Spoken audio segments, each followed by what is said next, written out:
मैं ओम प्रकाश परिहार ऑनलाइन शिक्षण कक्षा में सभी विद्यार्थियों का स्वागत करता हूं। आज हम कक्षा 7वीं के अंदर विषय गणित और अध्याय 4 सरल समीकरण जिसमें लेने वाले हैं भाग 4 और आज अपनी जो प्रश्नावली लेने वाली है वो है प्रश्नावली 4.4। इससे पहले हमने प्रश्नावली 4.1, 2, 3 और भाग 1, 2, 3 हमने कर लिए थे और उसके अंदर हमने समीकरण को भी समझाया था किस प्रकार से समीकरण क्या होती है, चर अचर राशियां क्या होती है और उसका पक्षांतर अपन किस प्रकार से करते हैं, ये सारे हमने इससे पूर्व वीडियो के अंदर समझाए थे। अब अपन इस वीडियो के अंदर हम ले रहे इबारती प्रश्न, समीकरणों के अंदर इबारती प्रश्न। पहला प्रश्न है अपने पास है, एक संख्या के 8 गुने में 4 जोड़िए आपको 60 प्राप्त होगा। तो सबसे पहला काम है हम समीकरण किस प्रकार से बनाते हैं वो देखिए। यहां लिखा एक संख्या कौन सी है हमें मालूम नहीं है, तो संख्या को हम x है, y है, p, q, r कुछ भी मान सकते हैं। तो हमें लिखेंगे माना वह संख्या बराबर x, हमें मालूम नहीं, हमने x मान लिया। अब यहां देखो आगे एक संख्या तो x मान लिया, संख्या के 8 गुने में तो हम लिखेंगे संख्या का 8 गुना, संख्या का 8 गुना। देखो ये संख्या का ये 8 गुने का निशान गुणा कर दीजिए, यह 8x, तो संख्या का 8 गुना ये संख्या उसका 8 गुना 8x। आगे देखिए संख्या का 8 गुने में 4 जोड़िए तो हम लिखेंगे संख्या के 8 गुने में 4 जोड़ने पर तो क्या लिखेंगे, देखिए संख्या के 8 गुने में 4 जोड़ने पर तो संख्या का 8 गुना देखो 8x, अब इसमें 4 जोड़ना है तो ये आया +4, तो संख्या बन गई 8x + 4। तो एक संख्या के 8 गुने में ये संख्या का 8 गुना 4 जोड़िए तो +4, आपको 60 प्राप्त होता है। हम लिखेंगे प्रश्नानुसार समीकरण बन गई, देखिए 8x + 4 बराबर आपको 60 प्राप्त होते हैं। ये 60 प्राप्त हो गए, ये अपने पास एक समीकरण बन गई। अब इसको सरल करना, तीर का निशान, वही पक्षांतर विधि, 8x बराबर 60 माइनस ये 4 यहां पक्षांतर कर दिया, 8x बराबर यहाँ पे 60 में से 4 घटा दीजिए, ये अपने को पास प्राप्त हुए 56, x को बाहर निकालिए, x बराबर 56/8, तीर का निशान, x बराबर 8 एकम 8, 8 7 56 और ये आया x बराबर 7। जो भी प्रश्न पूछा गया है कि एक संख्या हमें निकालनी है तो वो संख्या हमें प्राप्त हुई है, वो संख्या है हमें 7 प्राप्त हुई है। इसके अंदर हम आगे वाला प्रश्न लेते हैं, इबारती प्रश्न इसी प्रकार का,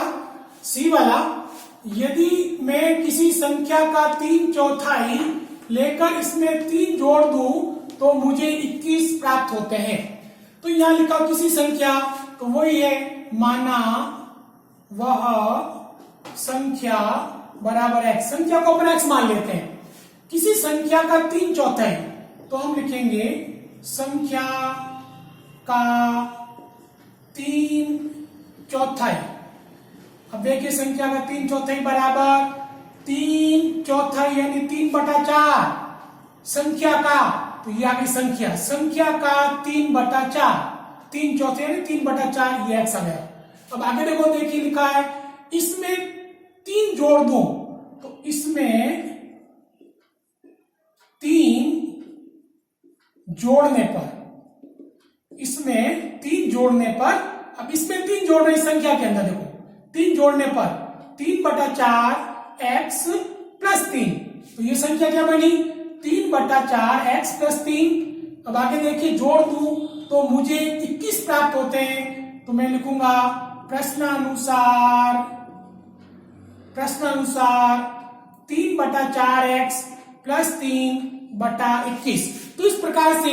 ऐसे प्रश्न इबारती के अंदर पहले हमें समीकरण बनानी है और इससे पूर्व वीडियो के अंदर समीकरण को किस प्रकार से सरल किया जाए गया है वो हमने सिखाया था, तो पहले वाले वीडियो भी जरूर अच्छी प्रकार से उसको देखें समझें। अब देखिए सबसे पहले हम लोग इस प्रकार से कर सकते हैं, हम 4 से गुणा करवा देंगे। वो 3 का निशान लगाइए, 3/4 x इंटू 4, ताकि हमें 4 को काटना है, हटाना, और प्लस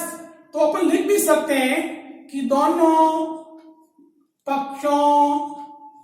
में 4 से, दोनों पक्षों में हम यहां कर सकते हैं कि 4 से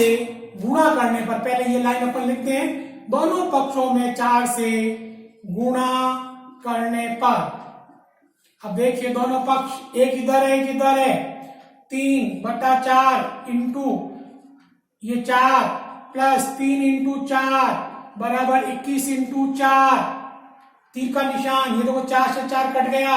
अपने पास बचा 3x प्लस 3 चौक 12, गुणा किया, 21 को 4 से किया, 21 चौक 84, पक्षांतरण दाहिनी ओर, प्लस है तो माइनस में हो जाएगा, 3x बराबर 84 या -12, पक्षांतरण के समय चिन्ह बदल गए, 3 का निशान, 3x बराबर घटाया 4 में से 2 गया 2, 8 में से 1 घटाया 7, x को बाहर निकाला तो यह आया अपने पास 72 ऊपर और 3 नीचे, संख्या कट रही देखिए, 3 एकम 3, 3 दूनी 6, 1 3 चौक 12, तो इस प्रकार से यह x बराबर अपने पास 24। तो हम कह सकते हैं, जो मैं कहा कि वो संख्या बताइए, वो संख्या के 3/4 लेकर इसमें 3 जोड़ दूं तो मुझे 21 प्राप्त होते हैं, वो संख्या होगी, हमने देखो माना था, माना वो संख्या x, तो x का जो मान है वो संख्या होगी अपने पास 24, इसका उत्तर आएगा अपने पास। अब हम इसके अंदर आगे वाला क्वेश्चन लेते हैं इसी प्रकार का, वो है प्रश्न है, इबे ने हल एक संख्या सोचती है, वह इसमें 19 जोड़कर योग को 5 से भाग देती है, उसे 8 प्राप्त होता है। अब अपन इसका हल किस प्रकार से करते हैं, देखिए कैसे हम समीकरण बनाते हैं। सबसे पहले वो संख्या क्या सोचती है, तो हम लिखेंगे माना वह संख्या बराबर x मान लेते हैं, वो संख्या हमने x मान लिया। अब यहां लिखा हुआ है वह इसमें 19 जोड़कर, तो हम लिखेंगे संख्या में 19 जोड़ने पर, संख्या में 19 जोड़ने पर, ये देखो संख्या ये x, इसमें 19 जोड़ा तो संख्या बन गई x प्लस 19। अब इसमें लिखा है योग, ये योग होगा x प्लस 19, योग को 5 से भाग देने पर हम लिखेंगे योग को 5 से भाग देने पर एक संख्या और नहीं आई अपने पास, ये देखो x प्लस 19 बटा ये 5 का भाग दे दिया, योग को 5 से भाग देने पर ये जो योग है 5 से भाग दिया बटा 5, अब आगे उसे 8 प्राप्त होता है, तो हम लिखेंगे प्रश्नानुसार x प्लस 19 बटा 5 बराबर वो हमें प्राप्त होता है बराबर 8। अब यहां पर इस समीकरण को हमें सरल करना है, तो हमें मालूम है कि ये अंश है, यहां बटा अपन आसानी से कर सकते हैं, हम वज्र गुणा कराएंगे, इसका इसके साथ करवाएंगे, इसका इसके साथ करवाएंगे, x प्लस 19 का 1 के साथ करोगे तो x प्लस 19 ही आएगा, 1 के साथ गुणा करवाने से वही संख्या वापस प्राप्त होती है। 5 का 8 के साथ 5 इंटू 8, अपन देख सकते हैं x प्लस 19 वापस, 5 को 8 से गुणा किया, 8 पंजे 40, t का निशान, x बराबर पक्षांतरण कर सकते हैं अपन, यहां जो है 40 जो दाहिनी ओर है उसको अपन 19 जो है देखिए धनात्मक है, उसको दाहिनी ओर जो 40 है उस तरफ ले जाएंगे, ये हो गया -19, t का निशान, x बराबर यहां अपन 40 में से 19 घटाएंगे तो ये हमें प्राप्त होंगे 21, 9 और 1 10, 3 और 1 4, तो इस प्रकार से जो हमें उत्तर प्राप्त हुआ है हम उत्तर के रूप में भी लिख सकते हैं, हमें पूछा